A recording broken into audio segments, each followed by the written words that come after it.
So this is another Sigma story that not too many people, I don't think anybody really knows about this.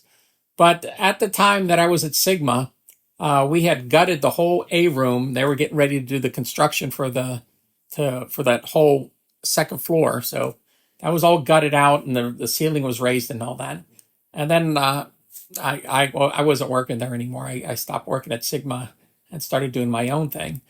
But after that, they did all the stuff that was on the second floor in the A room was all stored downstairs in the studio. And the owner there and some other people that were involved decided, hey, why don't we just redo the downstairs studio instead of the upstairs studio? Because they kind of realized it was going to cost a lot of money.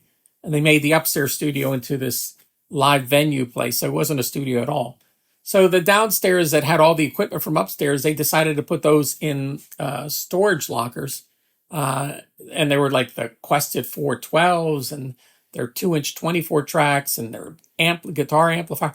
A lot of stuff that got stored in these storage containers. And what happened is Sigma, the owner, then just decided not to pay for the storage fees anymore. And he thought that they would just keep storing them and it wouldn't charge him. Well, they got to the point where they said, all right, we're going to put it out to auction. Nobody knew that this was all Sigma's gear that was sitting in this storage locker.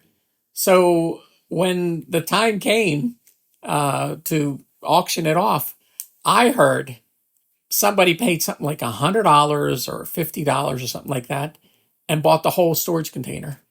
And that was crazy because it was all the guitar amplifiers and the 24 tracks and the Quested 412s alone were like $50,000. All that stuff got bought for like $100 or something like that. And the reason I found out is all this Sigma gear starts showing up, and people knew my connection with Sigma, and they were getting in touch with me, and they were like, "Hey, I got this. What's it worth? Hey, I got that one." I go, where'd you get it? And they told me, and I was like, "Oh my God, they didn't pay the storage fee, and all that gear just, I mean, it probably ended up in good homes, but it went for a fraction of the cost of what it actually should have been." So that's one of those stories I don't think too many people knew about, and that was just mismanagement of just paying a fee that could have saved them a whole lot of money. Well, there you go.